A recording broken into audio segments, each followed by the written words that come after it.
Good afternoon, all, and welcome to the University of Reading's 2023 Black History Month flagship event with special guest Dr. Deborah Husbands.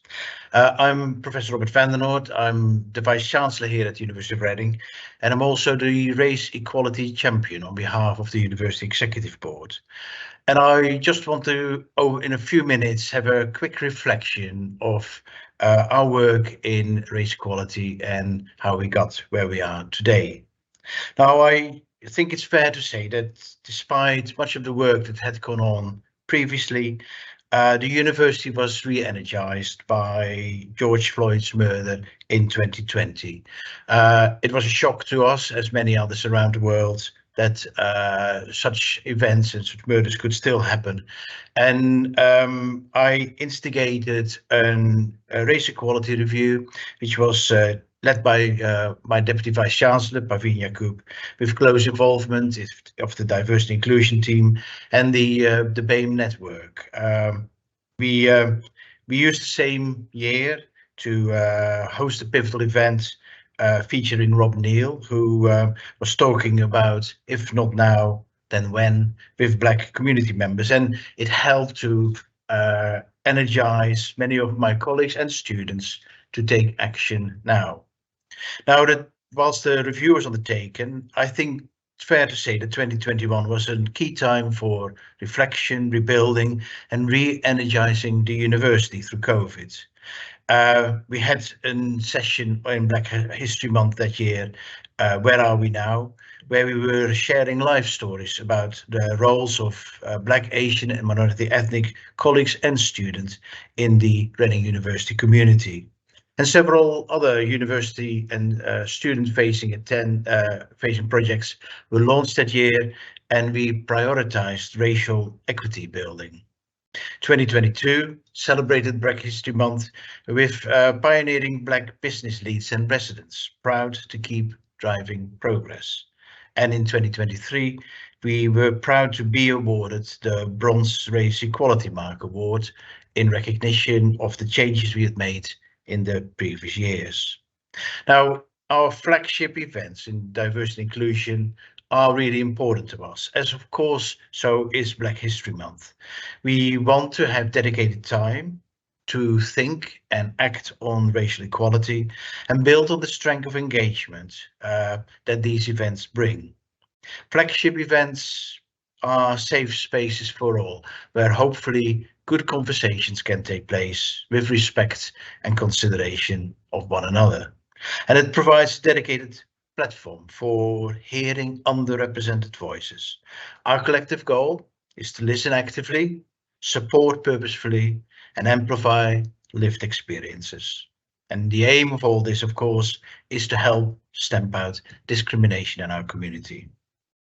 Now, this year, the theme of Black History Month is saluting our sisters, and it recognizes and celebrates the invaluable contribution of Black people in British society, and it serves as an opportunity to inspire and empower future generations. Now, the theme, Saluting Our Sisters, recognizes that many of the achievements brought by Black women are often forgotten, and the Black women themselves are often forgotten heroines. Now, we want to amplify this year their voices and challenge the system that oppressed them. Black people have always been at the forefront and challenged the systems that oppress them. And we have to recognize the specific role that Black women have played in challenging these. So the theme Saluting Our Sisters highlights crucial Black women and the role they have played in the shaping of the history, inspiring change and building communities. And what we want to do is this year in Black History Month, showcase those pioneering Black women who have made remarkable contributions to literature, music, fashion, sport, business, of course, politics, academia, social and healthcare and more. And as the University of Reading, we have aligned our program this year to the National Black History Month theme. Now that's all I want to say about us and the university. I'm delighted to introduce Dr. Deborah Husbands as a special celebrated guest speaker. She is a psychologist and a reader in psychology at the University of Westminster, and a strong record in bringing equity across the racial divides to the University of Westminster. And I think there's a lot we can learn from her. I know my peer at the University of Westminster, Peter Bonfield, promised that he would be in the audience here. So Deborah, you're pre-warned, knowing what to say, maybe what not to say. And Professor Alan Leville, who is of course our Dean for Diversity and Inclusion, will lead the conversation piece with Dr. Husbands. So he will draw on your questions that you can put in your Q&A, but have towards the end of Deborah's presentation time to voice your questions, and I'm sure Al will have some of his own as well. So that's all from me. I want to hand over now to Dr. Husbands. Thank you very much, Dr. Husbands, for being here, and I look forward to hearing your talk.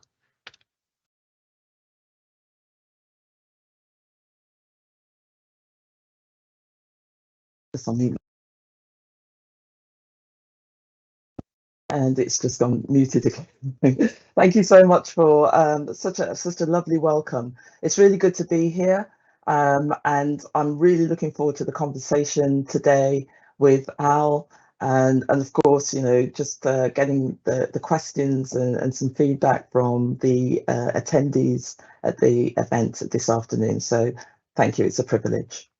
So I want to begin by just firstly saying racial terminology that I'm going to be using throughout is it's a tricky and a contested area. We know that BME is not a homogenous concept. We know that simply saying black without qualifiers is not enough. So I don't want to get into kind of what I'd call raceonomics today, but I do want us to be aware that, you know, there are some contested issues around language, racialized language. And we have to kind of find our way through that and use what is suitable for the context. So I've been asked to talk about my lived experiences and how these have informed my work in race equity. And I'm just going to leave the slide on. Very weird thing has happened here, bear with me. Right, so what I want to do is, first of all, kind of use the traveling metaphor to just give a sense of what the journey's been like for me. So before I kind of came into academia, you know, sort of my early lived experiences, it felt as if I was doing life without any form of map, any compass, any kind of GPS. And I was just trying to find my way. I didn't have signals, I didn't have signposting, I didn't have waymarks, I had nothing. So my life was a discombobulation of experiences, and I was trying to kind of just make sense of all of that. I get into higher education and I start doing a PhD, I become a lecturer, and now I am getting some signals, but for me, they feel weak. Again, a lot of sense making is going on in that territory. And then I start sort of embedding myself into higher education through my research, leadership, activism. And now there's a bit of a map. I'm starting to find my way. But some of the things that I'm doing represented for me the road less traveled. Mainly because I didn't see other people doing those things. I didn't hear about those experiences of what it felt like to, for example, start a network. So even if people were doing it, they weren't necessarily talking about it. They were just perhaps getting on and doing it. And so I didn't have a sense of where I was going. I knew I needed to get somewhere, but it felt as if it was a road less traveled for me. And then I want to finish off at the end with what I call landings. So it's where I am now, sort of punctuated by my closing thoughts. So that's the plan for the next 30 minutes or so. And you're going to see a screen popping up every now and again that I've referred to as calibrating. So for those of you that have devices, you'll know what it it's like when things are calibrating. They're not quite there yet, but adjustments are being made and so on. And for me, the calibrating spaces during this talk are where Al will probably check in with me, perhaps pose some of your questions, make some comments of his own, and then I'll move on. So in my culture, and I describe myself as an African Caribbean woman of Jamaican parentage. Stories matter. Stories are really important, and I want to kind of sort of use the story of my life to set out the journey. And of course, all stories of life start in childhood. They start there. And in my own childhood, and I've used a picture that I think is a really good representation of what it was like for me during my childhood. I grew up in poverty in the West Midlands. For the whole of my entire school life, I had free school meals. I was in a single parent family. I lived in social housing, and the area was kind of prolific with what I call the 3 Ps: the prostitutes, the pimps, and the peddlers of drugs, peddlers of guns. And that was my normal. That's what I grew up with. That's what I saw every day. I had no real family support because my mother left the Caribbean, Jamaica, to come to the UK. And she wasn't what she would class as part of the Windrush generation. She came in the 1950s, but she arrived, she had naturalization of the citizenship, and she settled in. And when I'd say to her, you're part of the Windrush generation, when that terminology became kind of more explicit, she would strongly rebut that.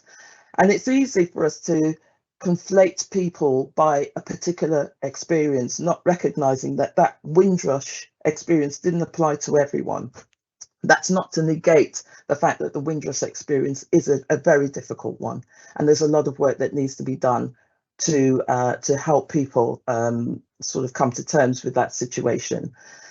But drilling down further, I lived in an area of the West Midlands called Wolverhampton, and there was a very famous speech that was made in the area by Enoch Powell, referred to as the Rivers of Blood speech. And it was delivered in 1968 in Birmingham. And I remember as a child, my mother telling me that it wasn't just about Birmingham, it actually came to surrounding areas. He did that same speech in Wolverhampton, in Walsall, and all the areas around. And the effect that had was to intensify feelings of hatred for Black African and Caribbean people and people from Asian communities. So in that area, there were large sort of Pakistani and Punjabi and Black communities. And we felt it as a consequence of that speech. It kind of initiated mass hatred towards us and legitimized it at the same time. I was frequently called the N-word. I remember as a child walking with my mother, there would be items thrown at us out of car windows. I was spat upon as a child. And, police brutality was a key thing in the area. We tend to think about police brutality as something that's sort of centralized to maybe the London area or sort of really big cities. But even in Wolverhampton, Black people were experiencing police brutality. And I remember a friend of mine, Clinton McKerbin, as a good example of that. So he'd gotten his first job, he was about 18 years old. He went into a store, which will remain unnamed, to purchase his first suit, got his first credit card, and he was accused of having stolen that credit card. The staff jumped on him, suffocated him with the help of the police who came along later, and he died. So this was the kind of the background to the area in which I was growing up in. And it also was marked by poor educational and job prospects for Black people. At the age of 11, I passed my 11 plus. I don't know how, but I did. I really loved learning.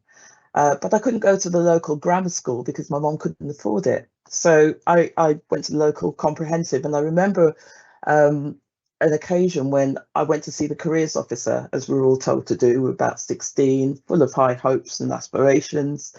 And I said to the careers officer when he asked me, what do you want to do? I said, I want to be a vet. which is a doctor. And he sat back and he looked at me and he laughed. And he went, "You, a vet, don't be stupid." He said, "The job that you need to do is you need to go in the factory, go and work in the factory, or at best, maybe you can be a nurse or a typist or something like that." And I remember that day leaving the office with all of my hopes, all of my aspirations killed.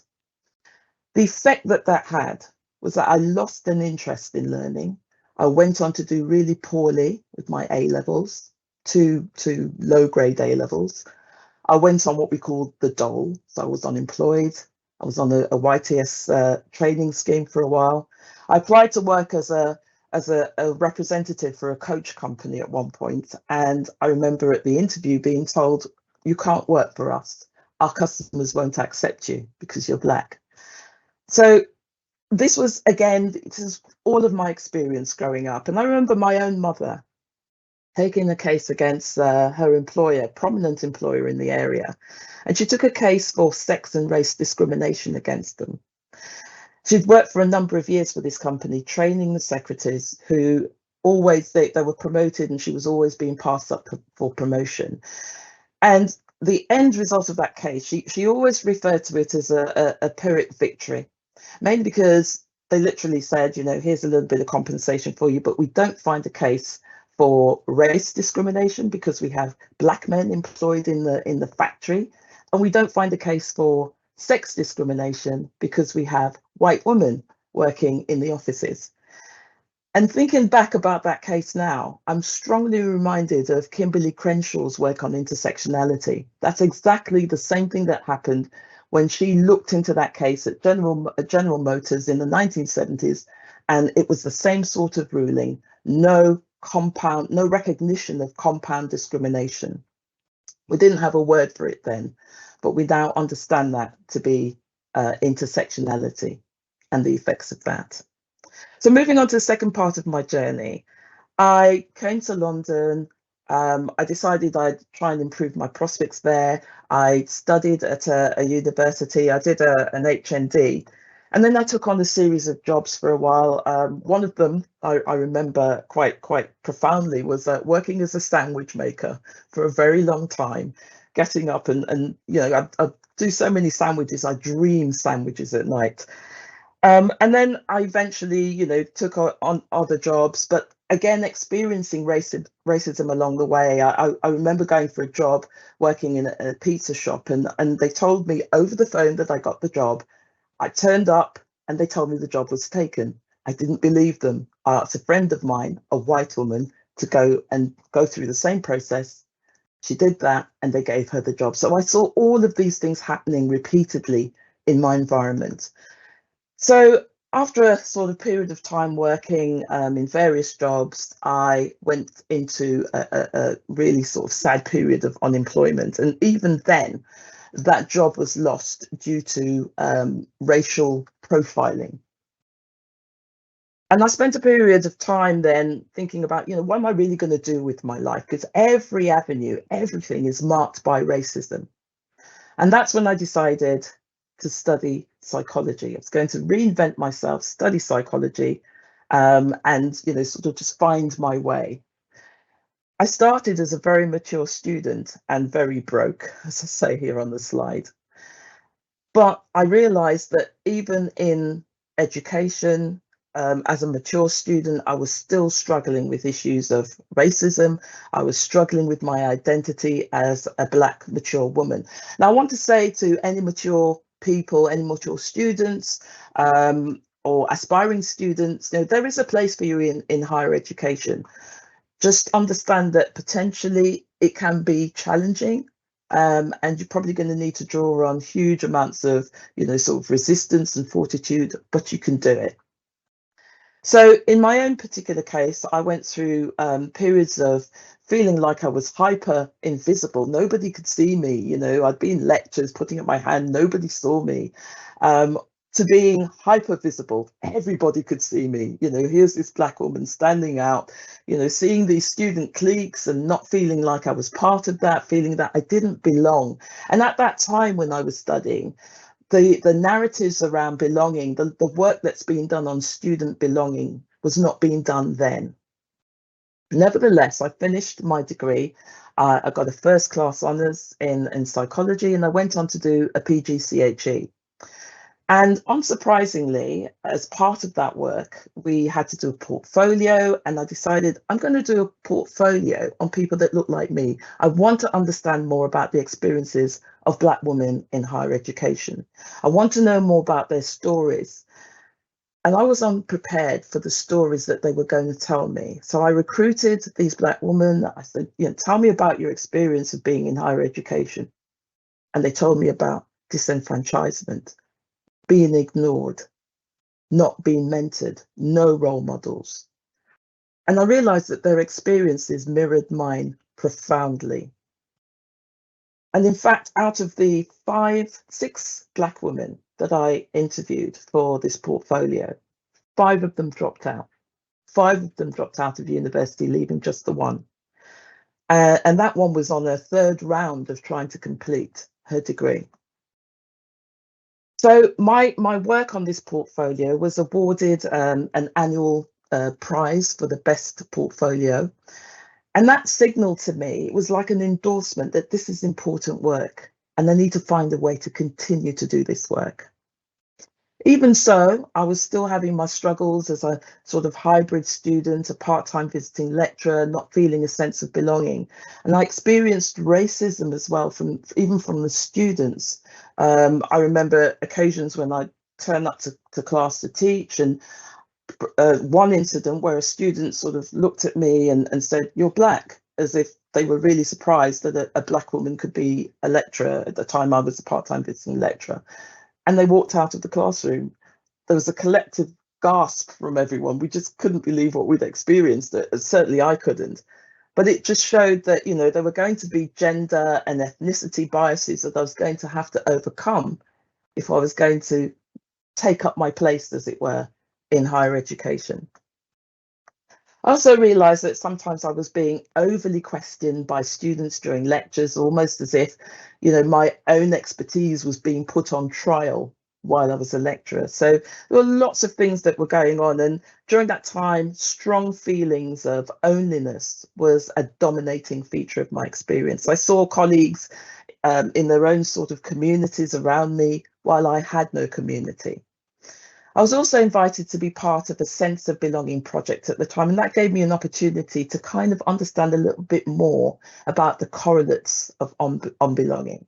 And I did work on analysis during that time. I contributed to papers, but even then I still didn't feel as if I belonged to that group. So I started a part-time PhD so that I could really extend my research into the experiences of Black women. And I struggled. During that time, I also responded to an all-party parliamentary group call for evidence into sense of belonging issues for BAME staff and students in higher education. I wrote a briefing paper for that as well.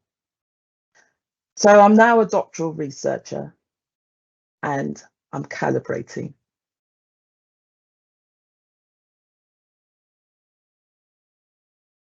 Thank you so much, Deborah. And particularly, there's so much there in terms of your story and the importance of valuing stories as well. And I had a few questions that popped through my mind, and thinking about how valuable it is to hear other stories and to truly listen and to take that on board. And when you were doing your portfolio work, I was wondering, those people that took part, was there, although it must have been difficult for them to share their stories, was there a bit of, oh, someone's finally listening and taking this forward as well?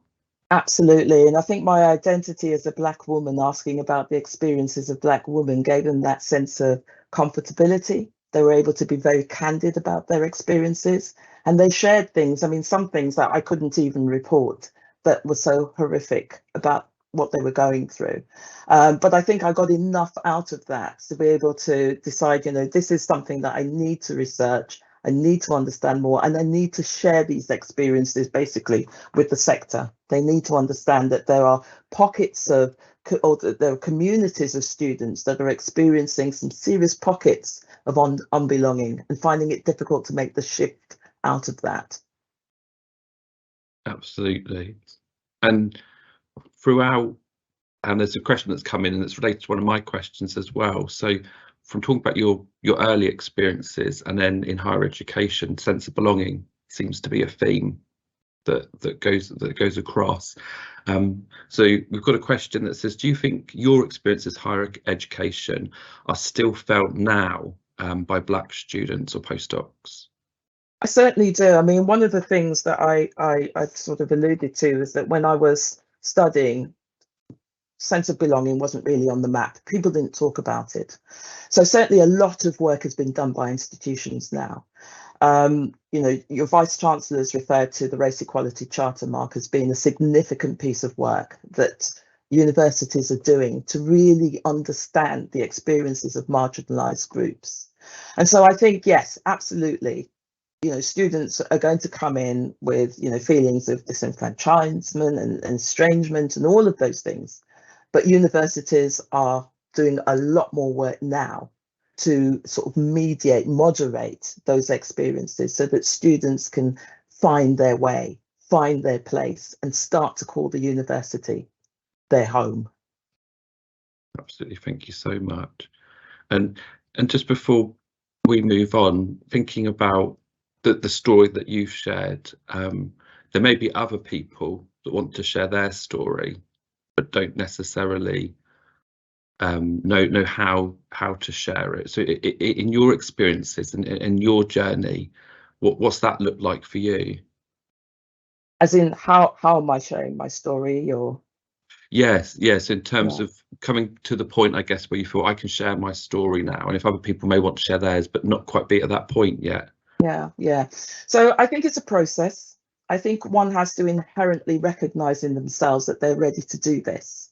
You know, I find that no matter how many times I share my story, it always feels emotive. I can guarantee you that after this talk, I'm probably going to have to lie down in the dark room for an hour and just get myself together. It's that sort of thing. You know, you're kind of you're leaving yourself exposed. You're making yourself vulnerable. So you know, any of this kind of storytelling is going to come with its challenges. And I would say to people that want to do it when it feels right, but also do it when you've got that network of support around you that can kind of check in with you afterwards. Exactly the sort of relationship that I have with you, Al, to check in and say, you know, are you okay? You know, is there anything you feel you need as a result of sharing that story? How can I help you? Be an ally is really what I'm saying here.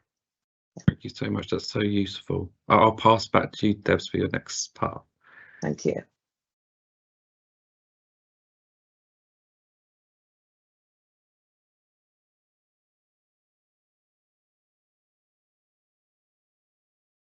Right, attempting to move the screen on there, and there's a bit of a lag, so it's kind of jumped forward a bit.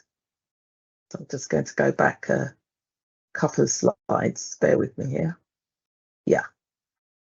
Okay, so we're into the PhD territory now, and here's the title of the thesis: Multiple Cells, Marginalised Voices, Exploring Black Female Psychology Students' Experiences of Constructing Identity in UK Higher Education. I have no idea why theses titles must be so long. I think mine is probably marginally shorter than some of the longest ones that I've heard of, but that's it. I mean, basically it's encapsulating what I was interested in. I wanted to understand more about these experiences. So I recruited traditional and non-traditional students from 6 universities and asked them to share their university experiences with me.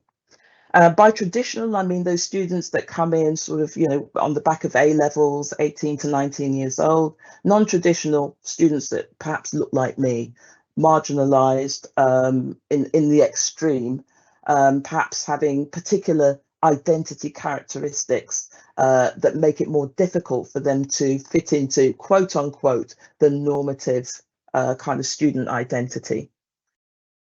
And so what I did, just moving on to the next slide here, was developed a kind of a theoretical and a conceptual framework that would allow me to dig into those experiences.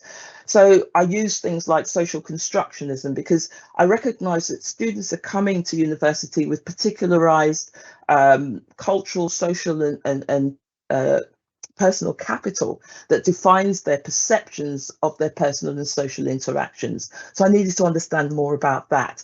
I undertook a phenomenological exploration of their identity because I wanted to understand how they were making meaning, making sense of their experiences. And that allowed me to explore their intersections using things like critical race theory, feminist ideologies, and so on. As you can see on the right-hand side, there were 4 phases to my study. I used a triangulated analysis, so I spliced the data in so many different ways and looked at it through so many different qualitative lenses.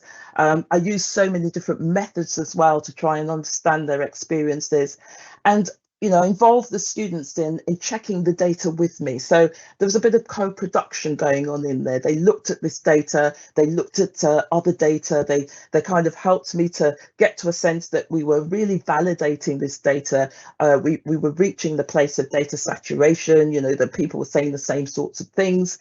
And then also use seminars, workshops and conferences as sort of touch points to allow me to kind of check in on whether I was really understanding this data, because as a Black female student, as I was then as a doctoral researcher, it's quite easy for me to become, overly subjective about the interpretation of these students' experiences, especially when they were so closely mirroring my own. So I just want to share with you a couple of findings coming out of that research. So essentially with the non-traditional Black female students, they were presenting as what I termed the hyphenated self. So there was a core sort of self, the lens through which they saw their identity, their ethnicity and the maturity, but those were kind of bridged by all of these different aspects to their identity. And Michelle Fine, a feminist researcher, talks about hyphenated, important for us to understand, especially from the sort of feminine experience, how people construct their identity in social places. So some of the things they talked about, the issues of belonging and unbelonging, sometimes feeling that disparately, sometimes feeling it all at the same time. They talked about being the first person in family to attend university, entering with alternative qualifications and not feeling quite the same as everyone else, having a strong sense of pride in the fact that they'd made it this far and showing so much persistence and resilience. And, there's some of their coping mechanisms, their spirituality, their sense of purpose. And interestingly, some of them actively chose solitude as a way of protecting a fragile sense of their identity in their university environments. And there's so many things that were going on. What I recognize as well, that they came in with these value-laden perceptions, and that dictated how they responded to students and staff. So there was a real emotional investment in their learning, and their stories resonated quite strongly with Bell Hook's work, where she talks about experiences of marginality being described as places of resistance and a position of strength. So I'm going to share with you just a couple of quotes that really kind of move on here. I do apologize for the lag. I think my computer's just saying enough is enough. Yeah, just bear with me a second, please. Really not wanting to move on. Okay. So we are moving on, but we're moving on a little bit too fast. So I'm just going to the previous screen. Okay. So some of the things they talked about, sort of not feeling that as if they fit in, saying that they found it to shock university. They had perceptions of staff being uncaring, asking questions, and it's this bit about guys to say, if you're asking these kinds of questions, that's what you get when you come to university at this age. And then they also talked about this. They felt this strong requirement to role model or to look after younger students, but then it's not something that they wanted to do. As this particular student said, I've mothered enough. they don't want to do it. They've come there to learn, to be a student in their own right. Now, contrasting that with the traditional students, so the ones that have come in a bit younger, 18 to 19, and I found that they were describing their identities almost as shifting selves. They took their whole selves with them along their whole sort of university experience, but those selves were contextual based on the experience. So at times there was the transitioning self. This was a self that was really kind of struggling with the transition into university. And I noticed that with this particular self, they identified these key points of attrition, key points of dropping out. So if they were going to drop out, it would be mid-year during the first year. It would be between the end of the first and the second year. So those were the critical points for them, where they started talking as well about feeling like an imposter. I'm not meant to be here. I don't fit in. There were times when they would be coasting. And if we just sort of see this as a movement of the self from transitioning right the way through to belonging, they start to sort of get a sense of their spirituality again. It was interesting that, with the other students, the non-traditional students, the same kinds of things were coming up here. They were developing a sense of being self-efficacious. They moved into feeling aspirational. And one of the kind of crunch points for aspirational thinking was for those students that went on a placement.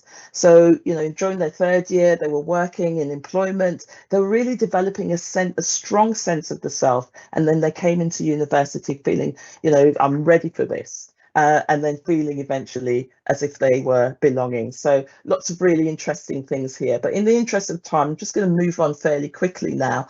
And these are some quotes that the students showed, issues with studying psychology. They were all psychology students. Issues with being in an environment where they felt they were in cliques and clusters and so on. And as I said, I struggled as a researcher and I had to do a lot of internal work. I had to look at the power relations between me and the students, look at my position, use lots of tools like bracketing and journaling, making space, stepping away from this research and dealing with my own feeling of being an imposter during this time. So I'm stopping to calibrate, but I know we don't have that much time. So I'm fine if you want to ask a question, or I can move on.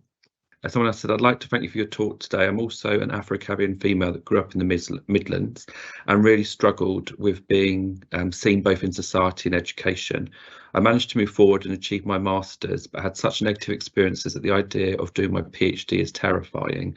What advice would you give for how to move forward whilst also knowing that things still aren't great for Black women in HE? Right. I'd say we need more students like you. We absolutely, this is one of the reasons why Black History Month is celebrating our sisters, because we're recognizing those people that have been exactly at the place where you were, sort of feeling, that sense of, if I go and do a PhD now based on some of the challenges I've had, I'm only going to be replicating those experiences at a deeper level. But know that you're bringing into that now a capital that you didn't have before. So absolutely go into your PhD. And as I said right at the beginning, have that network around you. You're going to need them. They're going to be really helpful for you as you go through the process. But you have so much to offer. And I'd absolutely commend you on wanting to do this and take it forward. You probably have a deeper inner resilience than you even understand. You've done your master's. You can do a PhD. That's so powerful. Thank you, Debs. Back to you. Thank you. And I'll try to be fairly quick. See if I can move this slide on. Right, so I'm into part 3 of my journey now. So I was made a senior lecturer. I was awarded my PhD. I went on to describe myself as a sociocultural psychologist, really interested in the experiences of marginalized groups in university, in communities, in society, and so on. I became a chartered psychologist. I went on to do some consultancy work. And then I went into leadership, so doing lots of different things. I'll say a little bit about some of those if time permits. And importantly, February of this year, I was made a reader, known also as an associate professor, and I became the first Black woman in psychology at the University of Westminster to be awarded that. So I felt, a great sense of pride and achievement in getting to that place.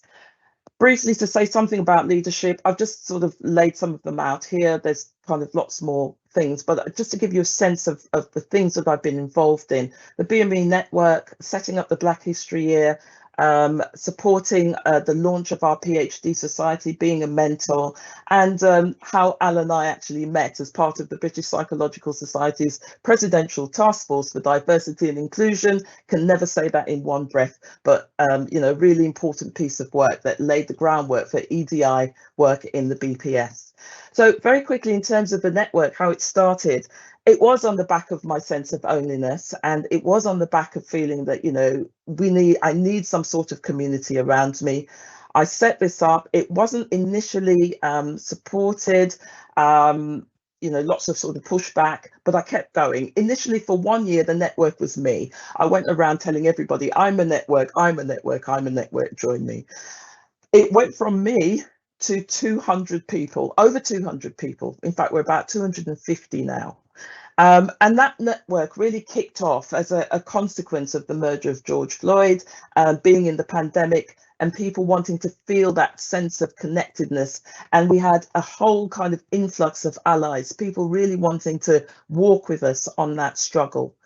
I'm not going to go into too much of the detail of that, but I just want to say that one of the things we did as a network was presented a statement of demands, as it were, to the university on the back of the murder of George Floyd. And the university responded positively. They essentially said, we're going to work with you on this. We're going to work with you on things like decolonizing the curriculum, work with you on recognizing career development and promotion prospects for academic and professional staff. We're going to really dig into our well-being measures and really shore those up to support staff, enhance protection from racial harassment. We're going to be working on addressing the BME pay gap, the awarding gap, and the lack of diversity at senior levels. So we were really encouraged by the support of our university. And I have to say, a pivotal aspect of that support was our, about 5 years in now, but our, at the time, new Vice Chancellor and President of our university, Professor Peter Bonfield, who really came in with this fresh vision for equity and inclusion that powered us on. And here I've just sort of mapped out some of our achievements. You know, we grew from small numbers to the numbers that we are now. We've made contributions to various aspects of the university. We are represented on high-level committees. We have objectives that are now seen clearly in our university strategies for education, for EDI, for simply being Westminster. Moving on the slide, yeah, within our network committee, we have portfolios where we're kind of targeting particular areas such as research and staff development.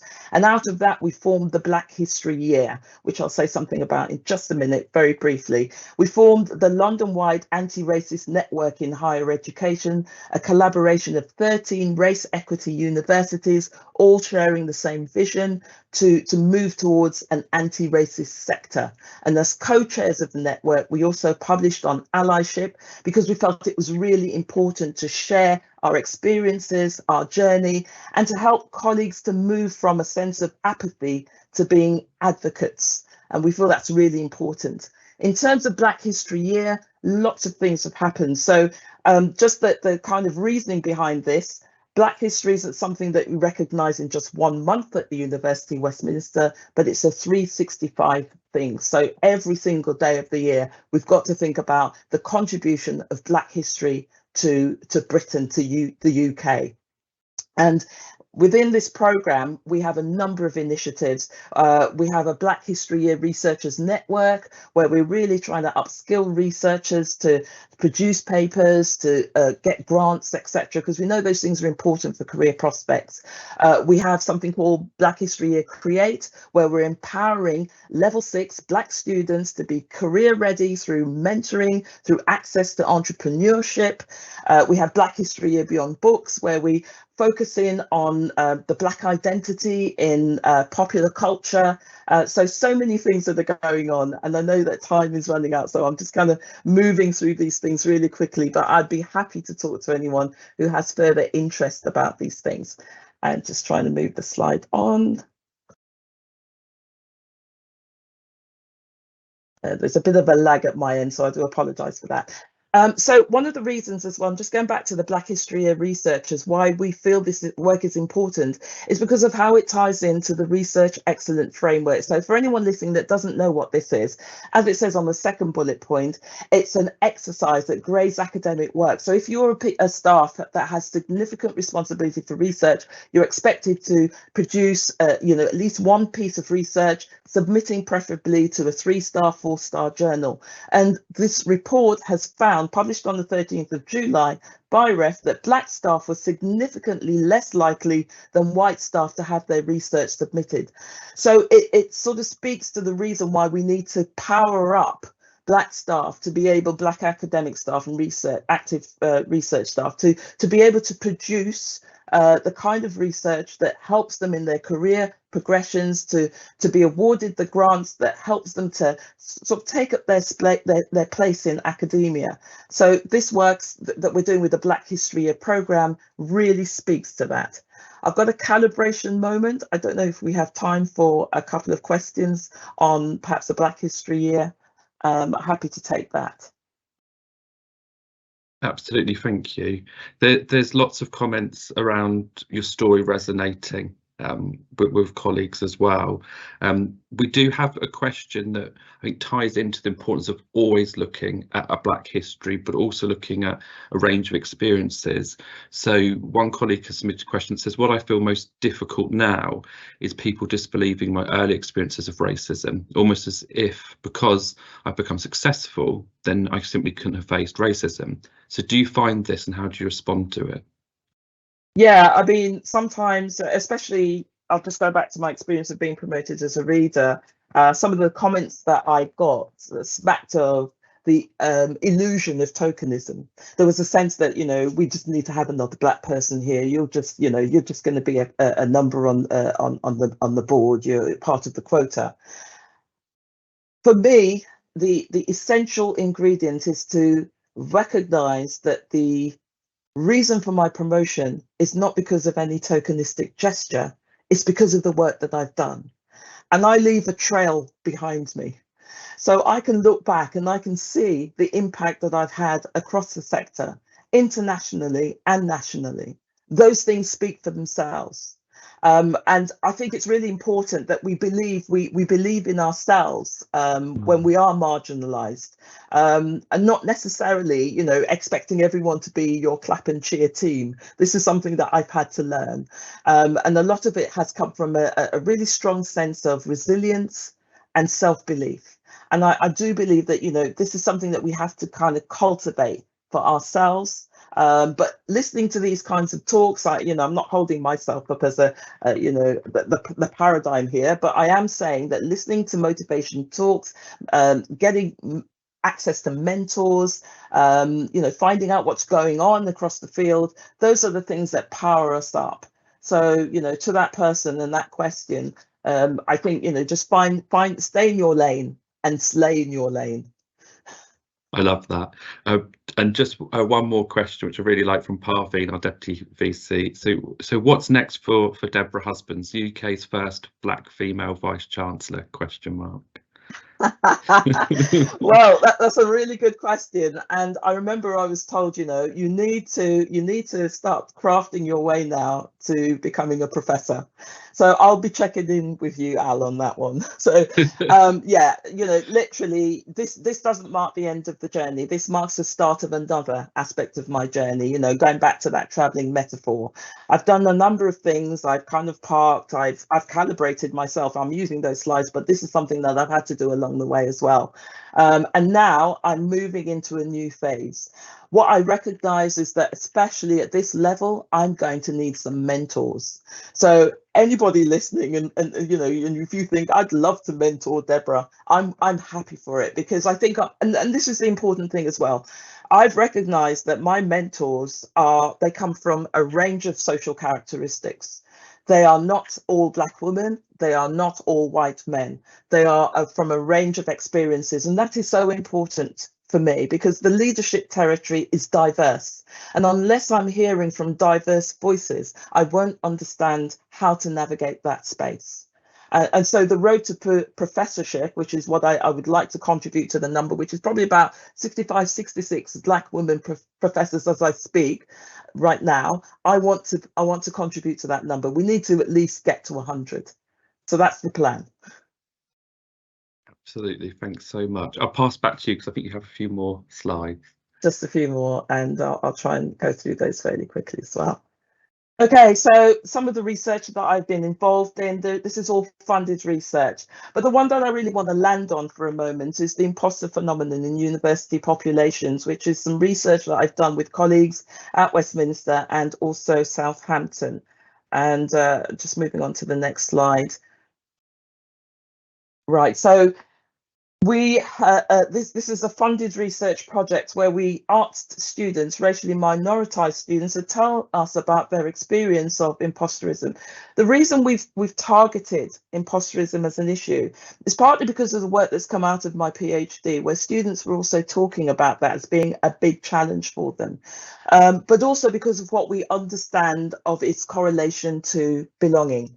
So the background to this is, there's a lot of research that's told us about the challenges that people have had from racialized and minoritized communities in higher education that has created a kind of hostile experience for them on campus. And this can lead to challenges for learning, engagement, feeling a sense of belonging, and a whole kind of raft of harmful psychological consequences.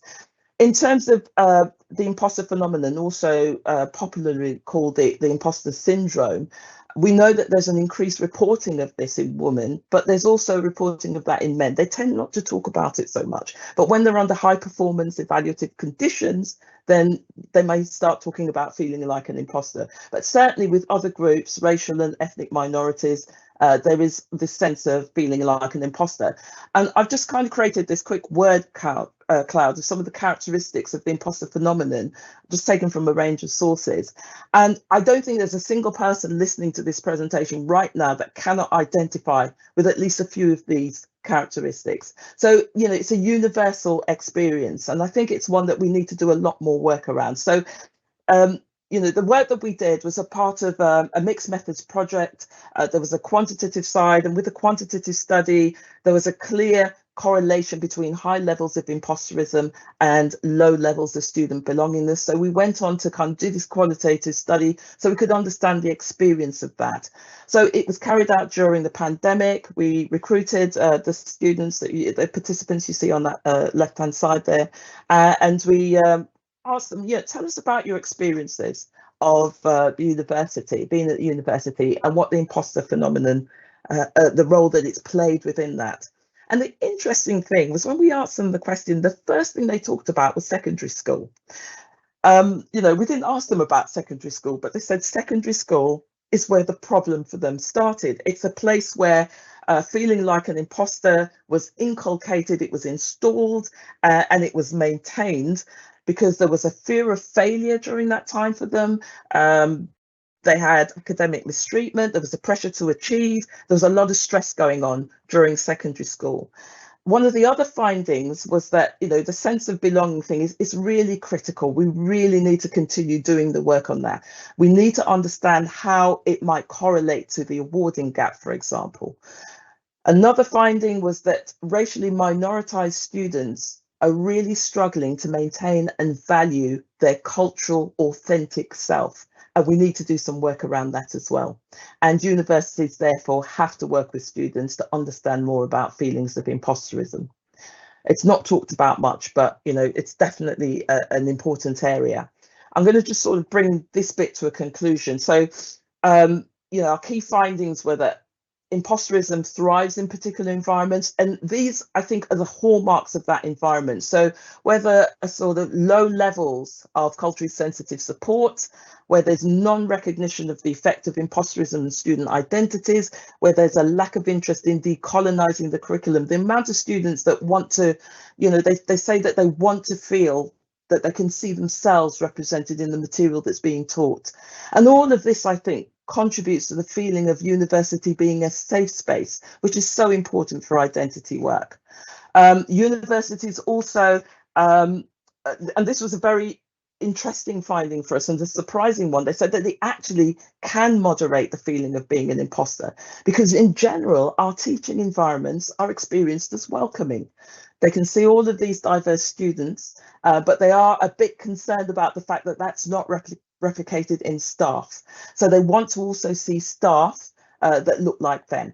I'm just going to move on fairly quickly now, because I know that time is going to be an issue. So things like, you know, the work that we need to do, continue the work on reducing the awarding gap. We know we're mandated to make this obsolete by 2030. So there's a lot of work to be done to deconstruct the experience of sense of belonging.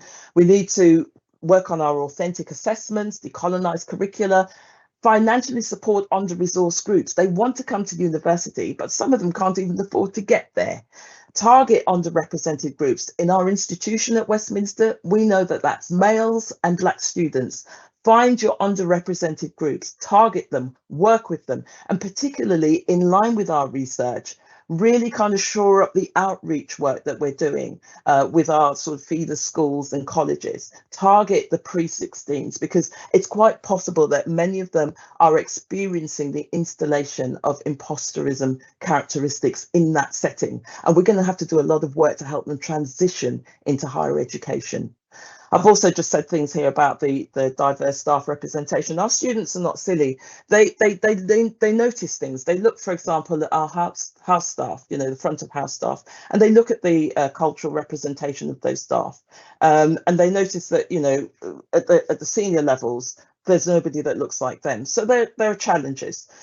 We need to work on creating psychologically safe spaces for students. And interestingly, students don't always know what that means. They don't know what that looks like. They know they need it.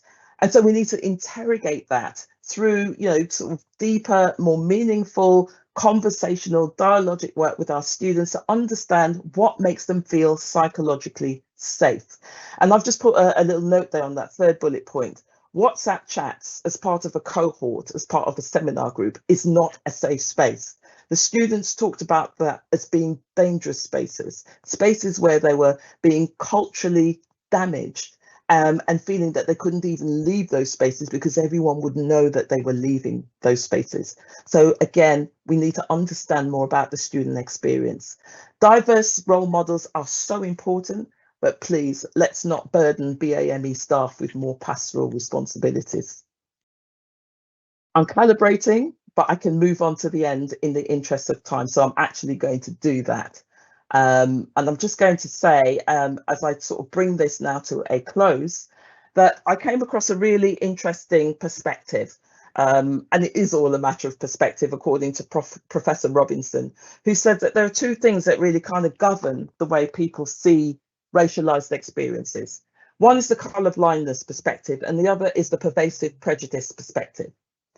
With the colour blindness perspective, this is a kind of perceptual framework where those that hold to this particular view think of discrimination as an anomaly and regard most forms of race consciousness activism as being socially disruptive. So in other words, they don't believe that inequality exists. And they think that people like me, who spend a lot of time fighting racism, fighting oppression and discrimination, that we're making a lot of fuss about nothing, or it's not as bad as we say it is. We contrast that with a pervasive prejudice perspective, and this particular perspective says that discrimination is viewed as a commonplace event. It's rooted in the social dynamics of daily life. And I think for myself, it's part of what's created, going back to what the question that somebody else asked, an expectation bias. I'm just going to read this quote because I think it just encapsulates it. It's rational rather than strategic or paranoid for people from minoritized ethnicities to be attentive to racial dynamics and to view some conduct many whites would see as benign as in fact discriminatory. This is my lived experience, and judging by some of the comments as well that you've shared, Al, this is the experience of some of the attendees today. I want to finish with this quote. And it's a quote from Dr. David Roberts. It says, as long as something called EDI, and we know what that means, can be accomplished by having its box ticked, then racism, inequality, and exclusion will not have their bells rung. And how do we ring the bells? Well, it starts with decolonizing the self. Each of us has to examine our privilege. We have to look closely at our cultural background. We need to look at different forms of entitlement. I had an experience that showed me what entitlement could look like. I won't share it, there's not much time, but we need to know what entitlement might feel like for us who might have it and for those who don't. And importantly, we need to understand what it truly means to be an ally. For me, that means to have someone who's prepared to be an upstander as part of my experience. My final slide is one that resonates with the theme for Black History Month, which is saluting our sisters. And you can see some pictures here of people that have been really kind of significant for me in my journey. Professor Nicola Rollock, amazing work in the race field. Sojourner Truth, an abolitionist, a preacher, a civil rights activist, someone who said, ain't I a woman? Professor Yuvani Mailer, who excellent work, really interrogating forms of Blackness and resistance in academia. Professor Marcia Wilson, I think possibly one of our next vice chancellors in the sector. And my mom, I have to include my mom. She started my journey. Sadly, she passed away 2 years ago, but I know that she is one of the reasons why I'm able to sit here today and deliver this presentation to you. There are many more sisters to be saluted. But, you know, for any of you that are listening and consider yourselves a sister, I salute you. Thank you so much for listening. My contact details are there. It's not going to stay on this screen for very long. So if you do want to get in touch with me, do get in touch with Al and he will forward your details to me. I'd love to continue the conversation. Dr. Husbands, thank you very much. I'll just take a few moments well, to formally thank you. It's humbling to hear about your lived experience, and it's humbling to recognize the immense energy you still bring to this cause of creating an equitable society. And clearly an hour is not enough, but I want to thank you very much for what you said. I mean, I paraphrase you maybe, but you know, we often talk about things that are quite abstract and devoid of any emotional meaning, like we have an attainment gap. But I think what you said, which could be kind of a new strapline for all the work in diversity and inclusion we're doing, and it is for all students and colleagues to be able to call the university their home.